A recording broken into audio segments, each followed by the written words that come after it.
Nabila Hidayati dengan NIM 170. Saya perwakilan dari kelompok 1 ingin mendiskusikan hasil diskusi kami yang berjudul konsep dasar penilaian surat berharga, manajemen investasi, dan manajemen persediaan. Sebelum itu, perkenalkan anggota-anggota saya, yaitu perkenalkan, nama saya Zahra Priyanka Adriana dengan NIM akhir 169. Perkenalkan, saya Nabila Nur Fatimah dengan NIM akhir 173. Perkenalkan, nama saya Dila Putri Hasari, NIM 175. Perkenalkan, nama saya Yozia Bibi dengan NIM 24104168. Perkenalkan, nama saya Rifki Julianto dengan NIM akhir 172. Baik, tanpa berlama-lama lagi, yaitu yang pertama ada penilaian dasar surat berharga. Surat berharga atau sekuritas adalah instrumen keuangan yang dapat diperdagangkan seperti saham, obligasi, reksadana, atau derivatif yang mewakili klaim atas aset pendapatan atau hak kepemilikan. Konsep dasar penilaian surat berharga.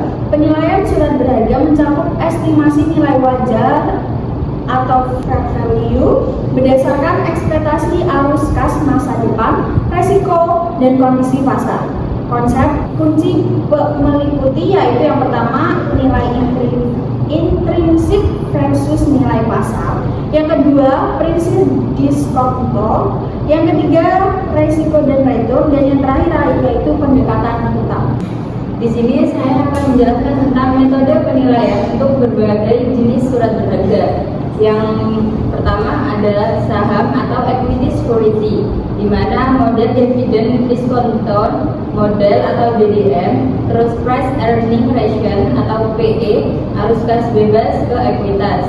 Yang kedua ada obligasi atau debt security, di mana nilai sekarang arus kas yang of maturity. Yang ketiga ada derivatif atau option atau futures, di mana model black scholars, terus penetapan harga arbitrase.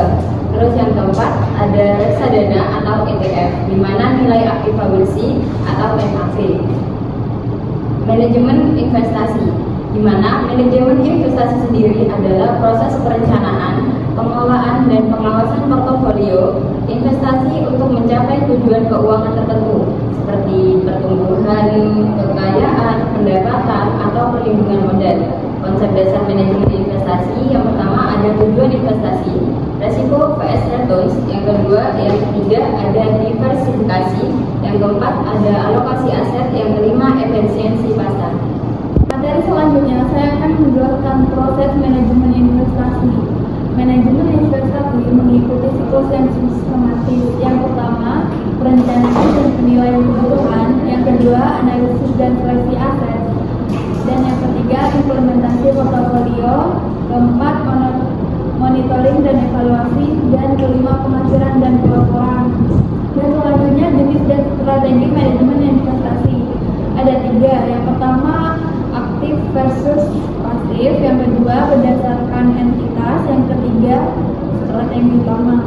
Dan risiko dan tantangan dalam manajemen investasi ada 4. Yang risiko pertama itu ada di pasar, kredit, likuiditas, inflasi, dan geopolitik. Yang kedua ada bias perilaku, terlalu percaya diri, keengganan terhadap kerugian, dan ketiga regulasi dan etika. Di Indonesia diatur OJK dengan Undang-Undang Nomor 8 Tahun 1995 tentang pasar modal. Yang terakhir ada tantangan modern, di mana volatilitas akibat AI, kripto, atau pandemi. Selanjutnya saya akan memaparkan yaitu manajemen persediaan. Manajemen persediaan adalah proses perencanaan pengendalian dan pengawasan persediaan barang atau bahan baku dalam suatu organisasi untuk memastikan ketersediaan produk tanpa kelebihan atau kekurangan. Konsep dasar manajemen persediaan didasarkan pada prinsip keseimbangan antara pasokan dan permintaan dengan tujuan meminimalkan biaya total sambil memaksimalkan layanan pelanggan. Elemen kunci meliputi yang pertama yaitu jenis persediaan, yang kedua yaitu tujuan utama, ketiga yaitu biaya terkait dan metrik utama, dan yang terakhir yaitu safety stock. Di sini saya akan menerangkan model dan teknik manajemen persediaan. Ada beberapa model klasik dan dan modern untuk mengelola persediaan. Pertama adalah kuantitas pesanan ekonomis. Model dasar untuk menentukan jumlah pesanan optimal yang meminimalkan biaya penyimpanan dan pemesanan. Kedua, tepat waktu. Sistem produksi yang menghemat persediaan dengan menerima bahan tepat waktu produksi. Yang ketiga, perencanaan kebutuhan material. Sistem berbasis komputer untuk merencanakan kebutuhan bahan berdasarkan jadwal produksi. Yang keempat, analisis ABC. Klasifikasi persediaan berdasarkan nilai A atau tinggi, kontrol ketat, B sedang, C rendah, dan kontrol minimal. Dan yang terakhir adalah teknik lanjutan. Reorder point, titik di mana harus memesan ulang. ROP sama dengan permintaan harian dikali lead time ditambah safety stock. Yang kedua, vendor management inventory, pemasok yang mengelola persediaan pelanggan. Yang terakhir adalah teknologi RFID, barcode, dan software ERP seperti SAP untuk pelacak real time. Ya, selanjutnya saya akan mengintroduksi dengan proses manajemen persediaan. Proses manajemen persediaan ada 5 macam, yaitu perencanaan, pengadaan, penyimpanan, pengendalian, evaluasi. Terus yang kedua ada tantangan dan risiko.